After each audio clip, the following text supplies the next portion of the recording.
जो परम तपस्वी है, परम साधक है।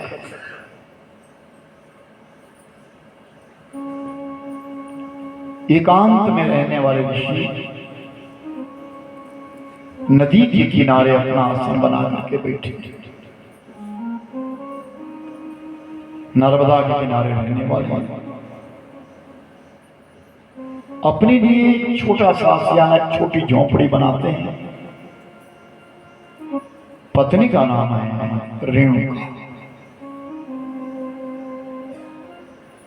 परम साधक है। जिन परशुराम के, जिन जमदग्नि ऋषि के एक एक करके 4 पुत्र पैदा हुए और सबसे छोटा वो राम, जिसको राम कहते थे। नाम राम रखा। नाम संस्कार के समय बालक की क्रिया देखी जाती है। उसके सामने, बालक के सामने पुस्तक रख दी जाती है, लेखनी रख दी जाती है, फूल रख दिए जाते हैं, रुपया पैसा रख दिया जाता है, अन्न रख दिया जाता है कि 1 वर्ष के बालक का नाम संस्कार होता है। वो अपना हाथ जिस पे लगाएगा उस पर आपका बालक जाएगा। ये परीक्षा मानी जाती है। तो जिस समय राम का नाम संस्कार होने लगा तो राम ने अपना हाथ फरसे पर मारा, शस्त्र पर मारा। बस शस्त्र पर हाथ मारना था, जमदग्नि ऋषि ने उस बालक का नाम परशुराम रख दिया। अति बल। जमदग्नि ऋषि ने ध्यान लगा करके देखा, साधारण नहीं है बालक, ये परम तपस्वी होगा। केवल 5 वर्ष तक रेणुका ने अपने पुत्र का परिपालन किया, केवल 5 वर्ष। उसके पश्चात जमदग्नि ऋषि ने कहा कि मेरे पिता है राज, अपने पौत्र को देखना चाहते हैं। और परशुराम को अपने दादा के पास भेज दिया। और दादा को जब पौत्र मिला ना तो खुशी का ठिकाना नहीं रहा। बचपन में मां बहुत प्यारी लगती है, जवानी में पत्नी प्यारी लगती है, बुढ़ापे में पोता प्यारा लगता है, और अंत समय भगवान प्यारे लगते हैं। भगवान तो हमेशा प्रिय है, लेकिन नहीं, मानुष ध्यान नहीं देता। भरी जवानी में जब कमाने का मौका होता है तो आजकल के बच्चे कहते हैं हम तो घूमने जाएंगे। कल एक बात कही थी, आप लोगों ने नोट करी होगी। आयु के 4 भाग बताए गए थे। आयु के पहले भाग में विद्या ग्रहण करो। विद्या ग्रहण करने का जो समय है वो 25 वर्ष तक है, और 25 से 50 साल तक धन कमाने का समय है। 25 साल से लेकर के 50 साल तक धन कमाओ, और 50 से और 65 साल तक उस धन को धर्म पर लगाओ, तब तुम भ्रमण करो। तुम 35-40 साल जब तुम्हारे धन कमाने का समय, तब तुम धन बर्बाद करने जा रहे हो। चतुर्थी की दृश्य की 4थे भाग में इंसान कुछ नहीं कर सकता। आज वो बालक जब अपने पितामह के पास, दादा के पास पहुंच गया तो दादा अधिक प्रसन्न हुए, जो बड़े गुणवान थे। उन्होंने अपने पौत्र को परिपक्व करना चाहा। नाना विधि प्रकार के अस्त्र शस्त्र और सबसे बड़े पहले कहा तुम शिवोपासक बन जाओ। थोड़ा सा ट्रैवल और परशुराम शिवोपासक हो गए। कृपया आप थोड़ा ज्ञान सुदृढ़ हो गए। आज परशुराम 17 वर्ष के हुए। जमदग्नि ऋषि के साथ और पुत्र रह रहे हैं, रेणुका रह रही है, स्थान बदलने लगे। साधु एक जगह नहीं रहता, याद रखना। पानी बहता भला जोगी रमता भला, पानी बहता भला और जोगी रमता भला। जोगी अच्छा चलता फिरता अच्छा लगता है, एक जगह अच्छा नहीं लगता। पानी भी चलता रहे तो अच्छा साफ रहेगा, अगर पानी खड़ा हो जाएगा तो काई जम जाएगी। जमदग्नि ऋषि ने अपने आश्रम बदल दिए, दूसरी नदी के किनारे चले जाना आने करा दी। और विशेषकर हमारे हिमाचल प्रदेश निर्मंड की जमदग्नि ऋषि, तत्तापानी जमदग्नि ऋषि, मां रेणुका सिरमौर जमदग्नि ऋषि। ये विशेष हमारे हिमाचल से जुड़ी हुई कथा है।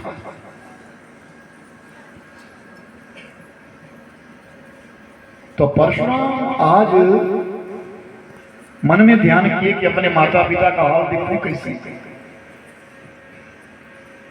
लेकिन दादा कह रहे हैं तुम्हारी तपस्या पूरी नहीं हुई, अभी तुम्हारे को शस्त्र के साथ साथ शास्त्र का ज्ञान करना भी अनिवार्य है। ज्ञान भी होना चाहिए, शास्त्र को भी पढ़ो। ब्राह्मणों तुम शस्त्र भी उठाओ और शास्त्र भी उठाओ, दोनों।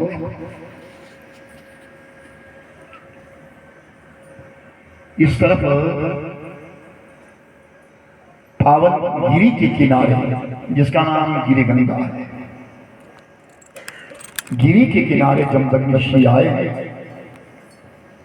और जमदग्नि ऋषि ने अपनी कुटिया का निर्माण किया है। अपने बच्चों के साथ बड़े प्रेम से रहे। रेणुका का कर्तव्य है कि नित्य प्रति उठती है और गंगा में स्नान करने जाती है। गंगा में स्नान किया, वहां से गंगा जल को भर लिया, साथ में समिधा ले ली, पुष्प ले लिए और अपने पति की पूजा के लिए सामग्री जुटा करके आ गई।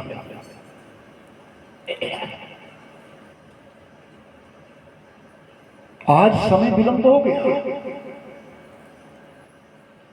पूजा का समय निकल गया। एक बात का ध्यान रखिएगा, व्यक्ति का नियम परिपक्व होना चाहिए। मेरी पूजा 5 बजे होनी है तो मुझे 5 बजे ही पूजा करनी चाहिए। याद रखना, इतना बड़ी दुनिया है, इतना ब्रह्मांड है, ईश्वर एक है, वो सबको देखता है। हमारा जो समय ईश्वर के साथ जुड़ा है वो समय परिपक्व होना चाहिए। हम 6 बजे पूजा कर रहे तो 6 बजे करो, हम 5 कर रहे तो 5 करो, 7 कर रहे हो तो 7 करो।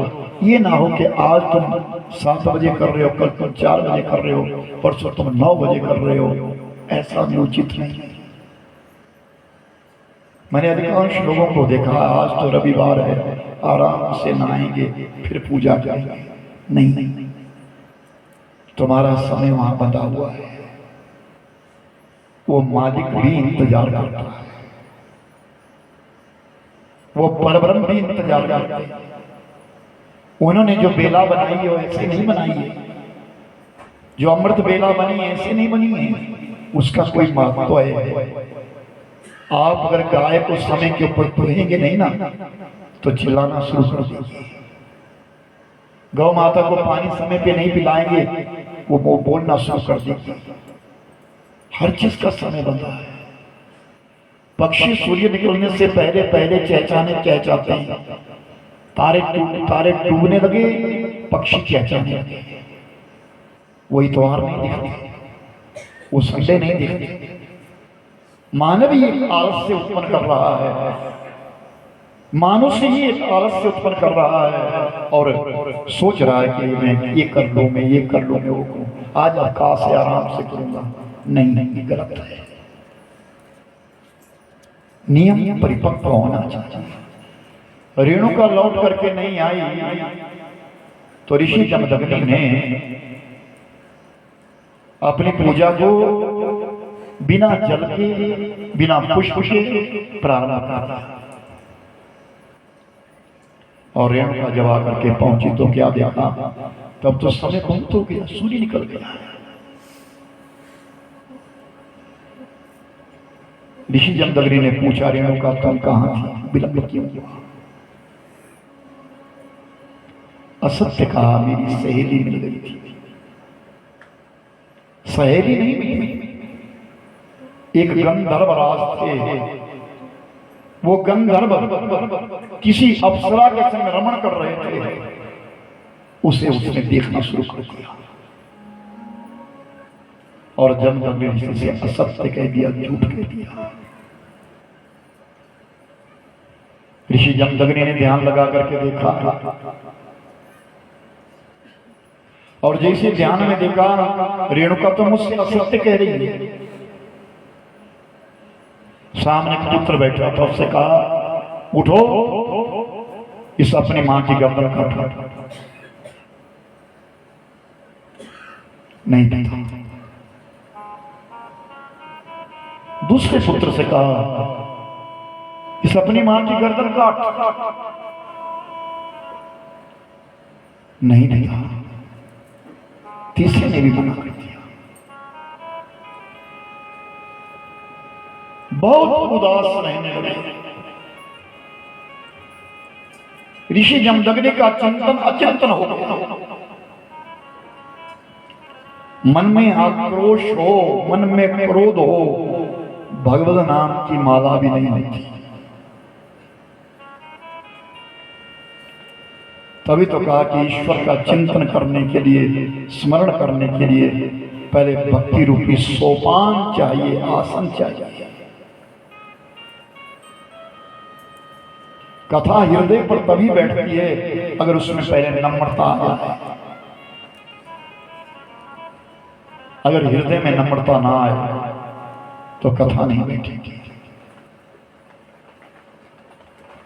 ऋषि जमदग्नि ना तप कर सकते, ना साधना कर सकते, उदास रहने लगे। मेरे पुत्रों ने मेरी अवहेलना की और बहुत बड़ा दुख होता है पिता को। अगर बेटा जब अवहेलना करता है, नकार देता है, तो माता पिता को बहुत दुख होता है। अपने जीवन का संकल्प अधूरा हो जाता है मनुष्य का,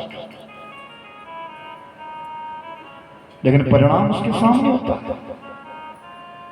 उसके भी आगे संतान होती है और वो संतान उसको उसी प्रकार काम करती है। आज इतने चेहरा मुरझा गया है, मन मुरझा गया है जमदग्नि ऋषि का, मेरी तपस्या तो खत्म हो गई।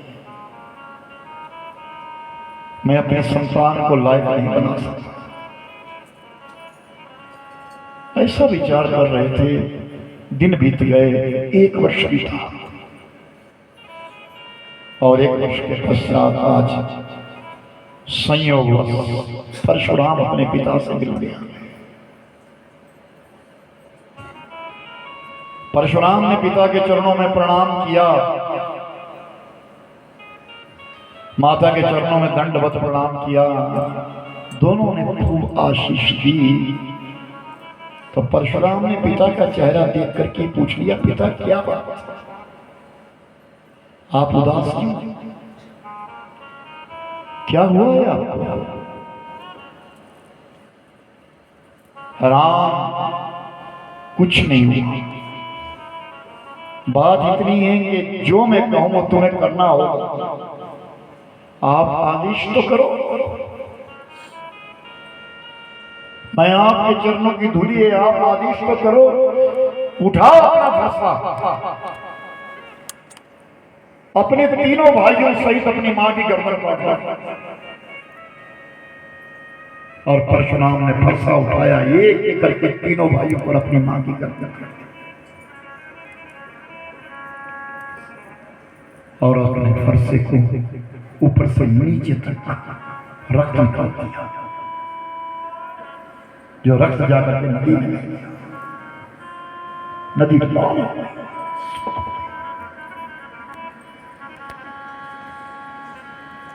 जमदग्नि ऋषि पूरे नहीं समाये, तू मेरा पुत्र है,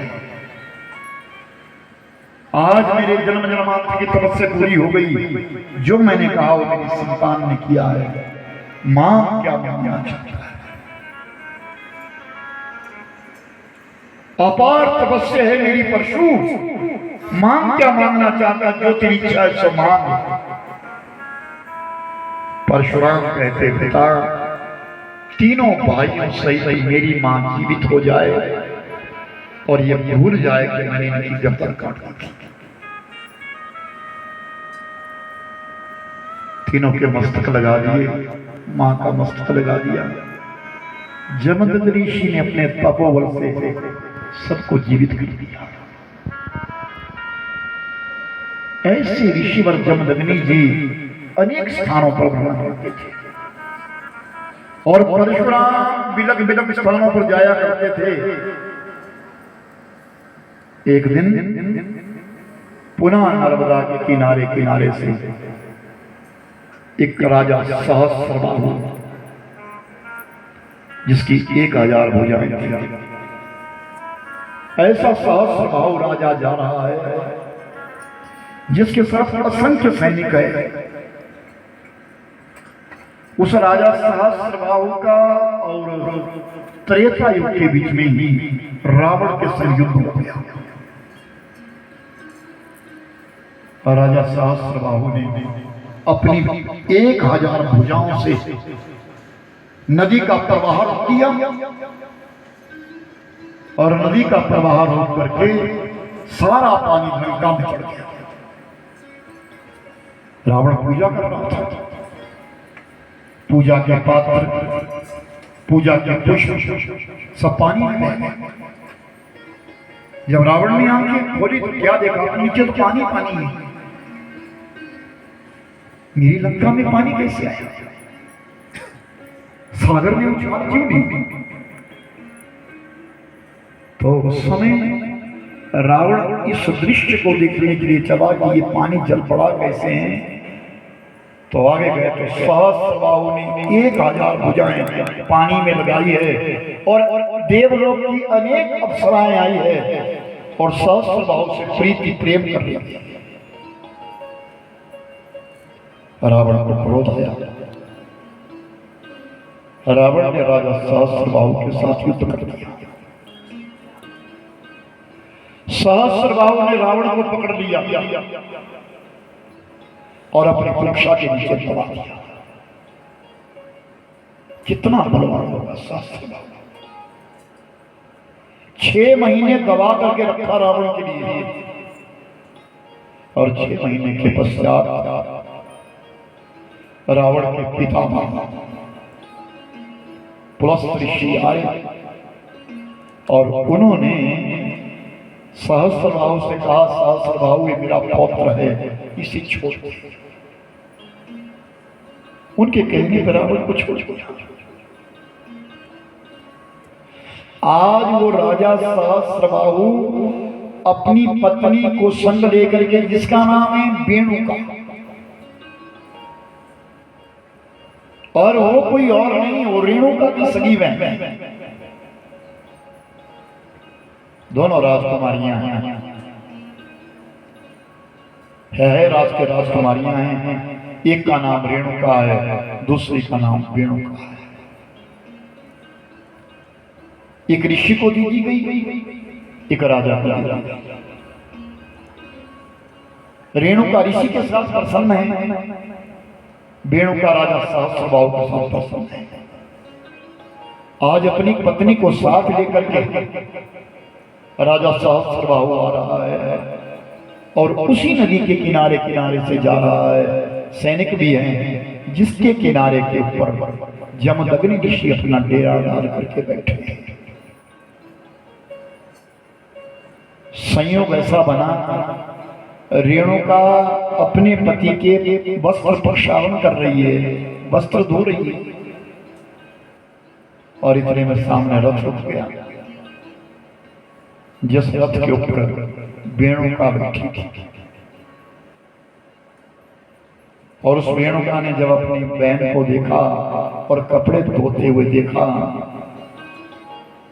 तो एक पंचकस किया।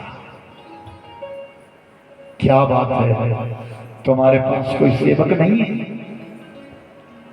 रेणुका ने बड़ा आदर दिया, सम्मान दिया। आओ रेणुका, आओ नीचे उतरो, मेरे कंठ तो मिलो, तो मेरी छोटी बहन हो। लेकिन रेणुका को तो अभिमान है कि मैं कर राजा की रानी। और रेणुका जब नीचे उतरी, कंठ तो मिली लेकिन औपचारिकता नहीं, दिखावा। इतने में राजा सहस्त्रबाहु आ गए और रेणुका का परिचय करवाया। तो रेणुका के मुख से एक बात निकली, आप थोड़ी देर विश्राम करो, यहाँ यहीं पास में मेरी कुटिया है, आपका मन करे तो आप हमारे यहाँ चले। और राजा सहस्त्रबाहु हंसने लगा। मालूम है कितने सेवक हैं हमारे पास? मेरे साथ सहस्रों सैनिक हैं, सहस्रों सैनिक हैं मेरे साथ। आप थोड़ी देर तो रुको। रेणुका उठी और ऋषि जमदग्नि के पास आ गई। जमदग्नि ऋषि के चरणों में प्रणाम किया। स्वामी, मेरी बहन और मेरे जीजा श्री आए हैं, आपकी आज्ञा हो तो विश्राम करने को कहूंगा। कहो, अतिथि देवो, वो हमारे अतिथि हैं, स्वागत करो। सहस्रों सैनिक के उनके पास, कहो सब की। रेणुका लौट गई और रेणुका ने राजा सहस्त्रबाहु से और रेणुका से कहा, बहन से कहा, तुम्हारा स्वागत है, चले आओ। मेरे पति ने आज्ञा दी है, तुम चले आओ। और इस तरफ ऋषि जमदग्नि ने देवताओं का आवाहन किया और देवताओं से कहा, समुद्र मंथन के समय कामधेनु निकली है। समुद्र मंथन के समय कामधेनु निकली है। वो ऋषि मुनियों की धरोहर है आपके पास। जब 14 रत्न निकले थे तो उनका बंटवारा किया था। 14 रत्नों का बंटवारा किया था तो सब रत्न बांटे गए थे। जब कामधेनु की बारी आई कि किसको दें, तो सब देवताओं ने यही कहा था कि ऋषि मुनियों को दे दो, क्योंकि ऋषि मुनि यज्ञ करेंगे। तो ऋषि मुनियों ने कहा, ये कामधेनु आप देवताओं के पास रहेगी, जब हमें आवश्यकता होगी तो हम मांग लेंगे। आज जमदग्नि ऋषि ने प्रार्थना करी देवताओं से, महाराज मेरे यहाँ अतिथि आए, मेरे लिए आप कामधेनु दीजिए। और स्वर्ग से कामधेनु चली आई। कामधेनु का धरती के ऊपर आना, और ऋषि जमदग्नि ने कामधेनु की पूजा करी। गावों में गृता संतो, गावों में संतुष्टा, गावों में हृदय संतो, गवाम मध्य सामने हमें। ध्यान रखिए, गौ की महिमा बड़ी लगती है। हम भारतीय हैं। कल भी मैंने एक बात कही थी, गौ, गंगा, गीता, गायत्री और गुरु, ये 5 स्तंभ है हमारे भारत के, हमारे सनातन के। गौ की विशेषता है, रोम रोम के बीच में देवताओं का निवास माना जाता है।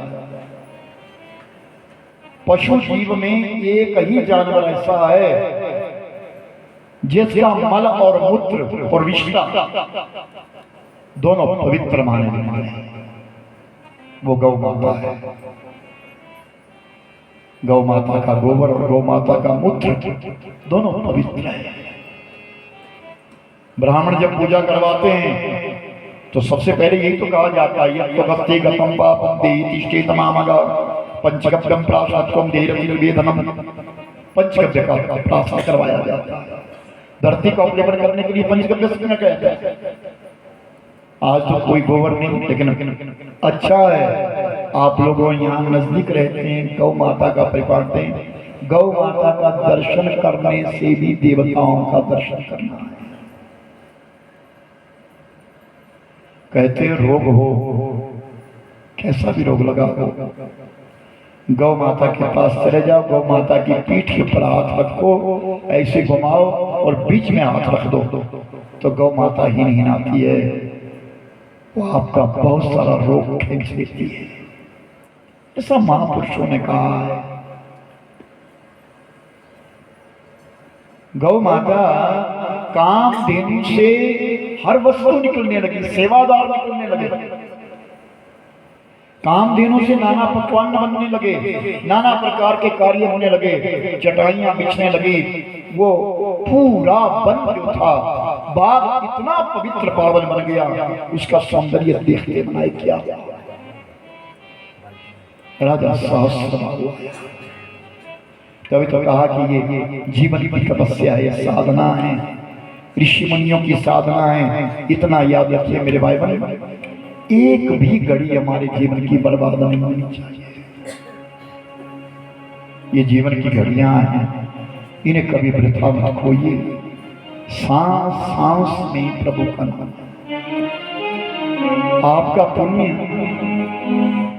आपका पुण्य तभी उजागर हो गया जब आप अपने घर से चले। जब आप अपने घर से चले, जब आपने विचार किया मुझे कथा में जाना है, समझ लीजिए तभी से पुण्य प्रारंभ हो गया। एक एक कदम करके इंसान चलता है, कथा का पुण्य वहीं प्रारंभ हो जाता है। ये सनातन विधि है, महापुरुषों के कथन है। जिस ग्रंथ के आगे हम बैठे, ये बांगमय मूर्ति है, भगवान की दिव्य मूर्ति है, तभी तो आकर के नतमस्तक हो जाता है मानुष। जीवन की घड़ियां बिरथा न खो, ओम जपो हरि ओम जपो। जीवन की घड़ियां बिरथा न खो, ओम जपो हरि ओम जपो। बादल नमंबी आनंद सो, ओम जपो हरि ओम जपो। चादर नमंबी आनंद सो, ओम जपो हरि ओम जपो।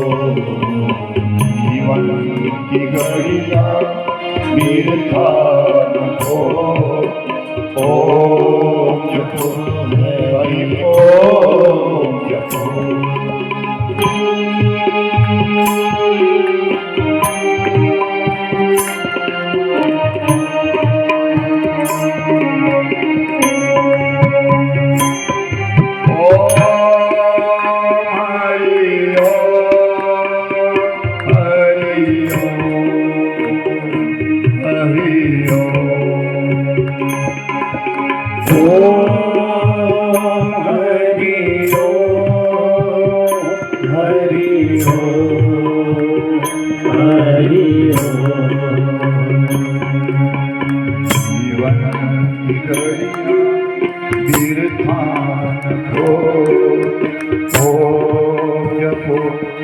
हरि ओम जपो।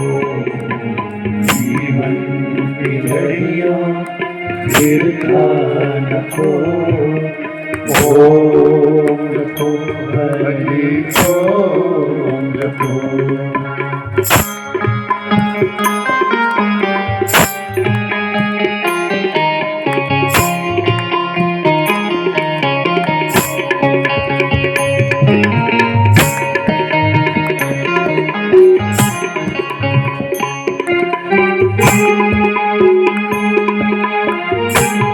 इसमें डालो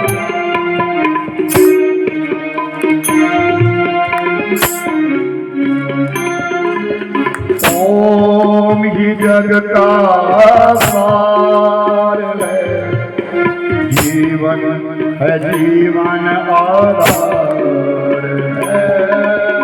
ओम ही जग का सार है, जीवन है जीवन आधार है। नाम की मन से पढ़ो ओम जपो हरि ओम जपो। चादर नंगे पाने की सो ओम जपो हरि ओम जपो। ओम हरि ओम हरि ओम हरि ओम। ओम हरि ओम हरि ओम हरि ओम।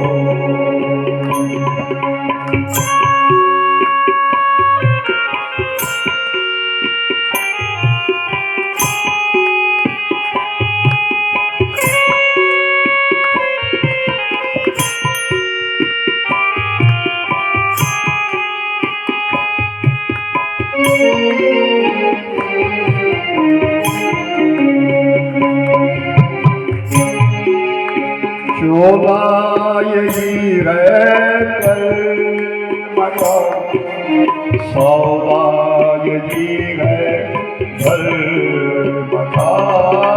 चोला यही है कर्म का, सौदा यही है धर्म का। चोला यही है कर्म का, सौदा यही है धर्म का। ओ चोला यही है कर्म का, सौदा यही है धर्म का।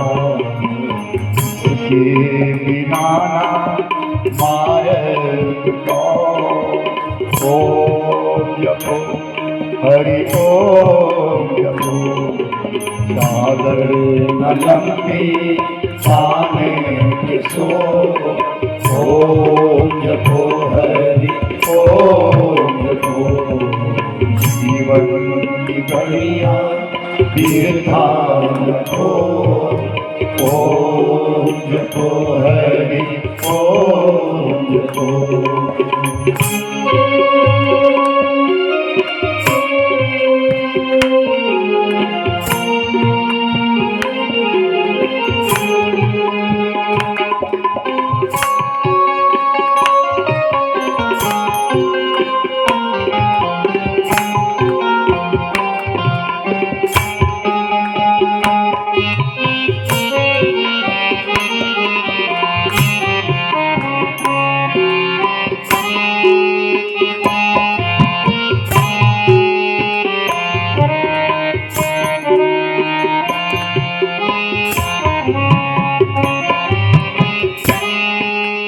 मन की गति को संभालिए, ईश्वर और धारिए।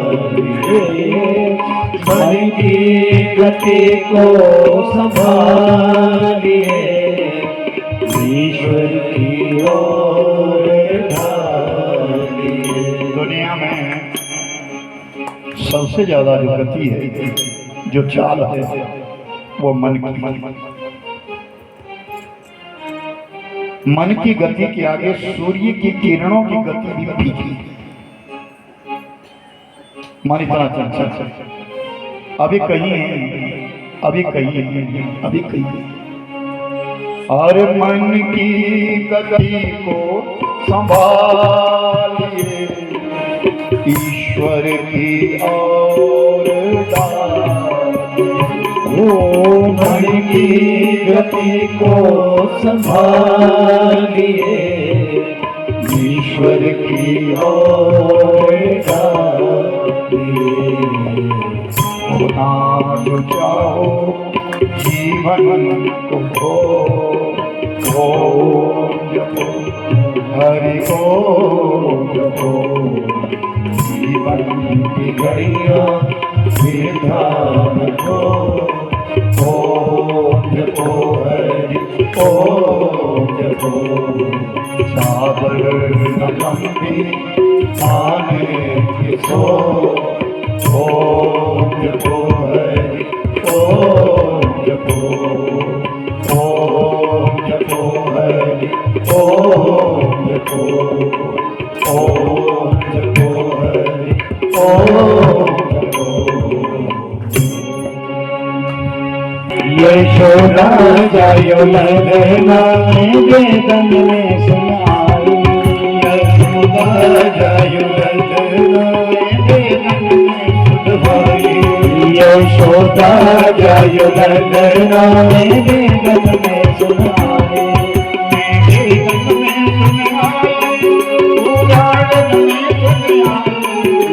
वेदन में सुनाई, पुराण में सुनाई, यशोदा जायो ललना वेदन में सुनाई, यशोदा जायो ललना वेदन में सुनाई,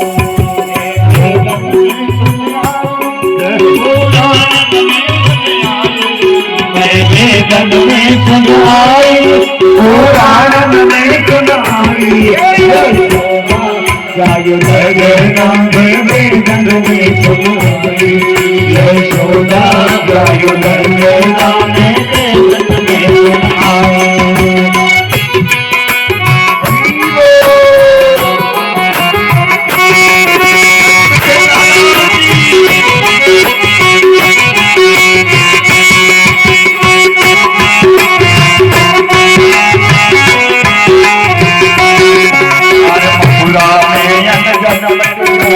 मथुरा में जन्म लियो है,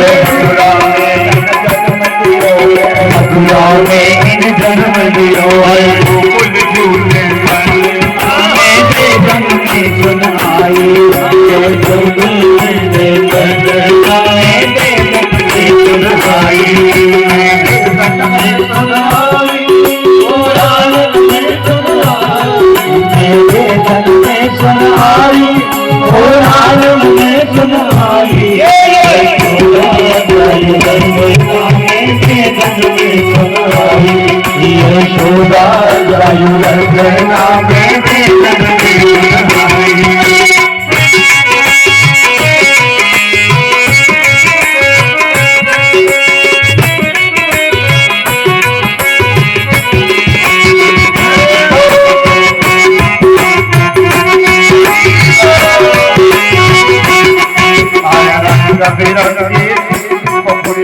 रंग बिरंगे नील कपड़िया, रंग बिरंगे नील कपड़िया, जायो ललना वेदन में सुनाई, यशोदा जायो ललना वेदन में सुनाई,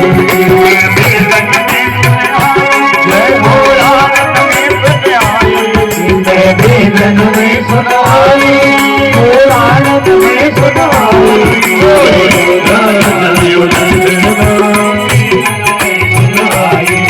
यशोदा जायो ललना वेदन में सुनाई, में और जय जय नंद घर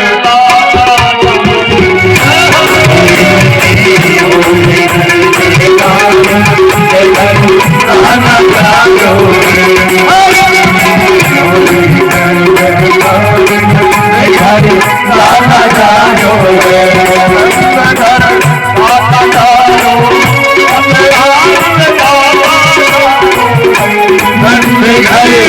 लाला जायो है रानी लाला जायो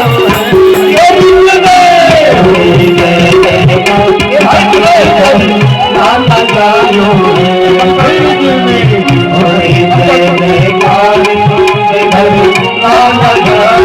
है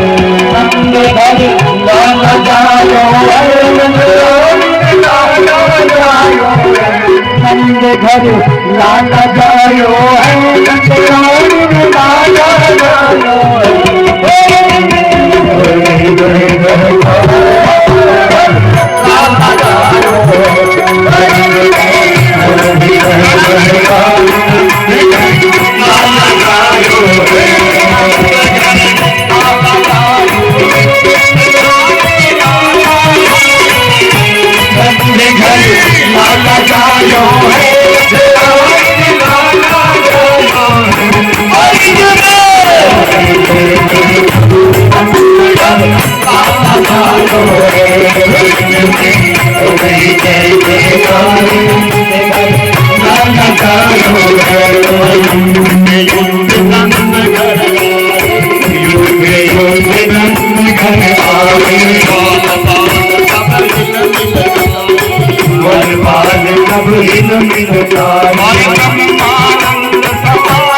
जायो लाला जायो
किसने किया सिंगार सांवरे किसने किया सिंगार सांवरे ओ तेरा किसने किया सिंगार सांवरे लगे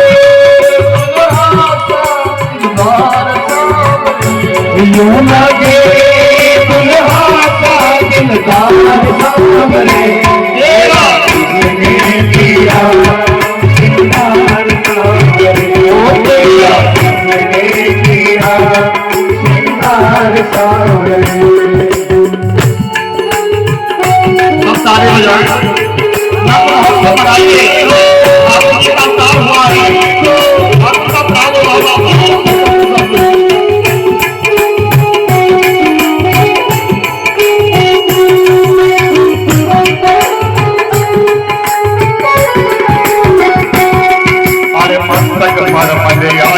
चंदन केसर दिल गंगाया मस्तक पर मनिया गिरी चंदन केसर दिल गंगाया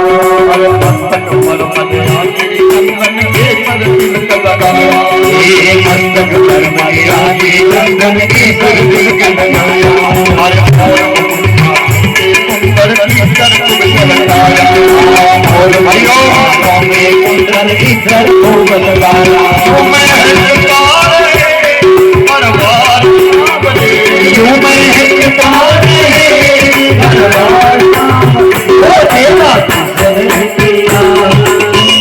सांवरे तेरा किसने किया श्रृंगार सांवरे किसने किया श्रृंगार सांवरे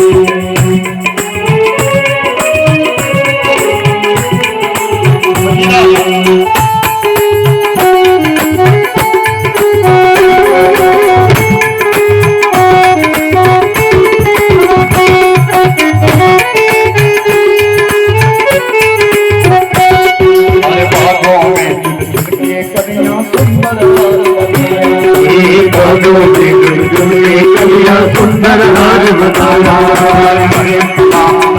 बताओ किसने तुम्हें बताया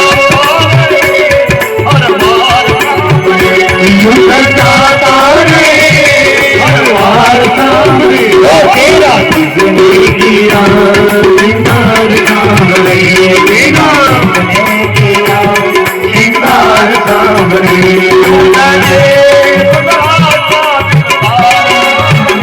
यूं लगे दुल्हा का दिलदार सांवरे किया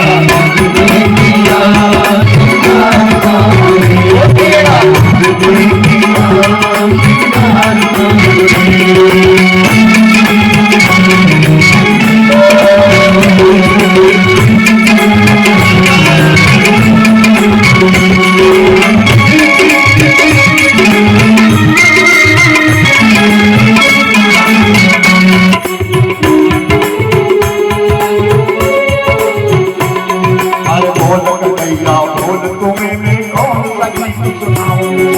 बोल कन्हैया बोल तुम्हें मैं कौन सा गीत सुनाऊं ऐसा कोई राग बता दे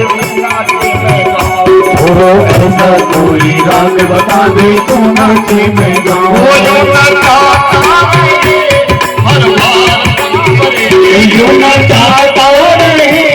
हर बार तेरा किसने किया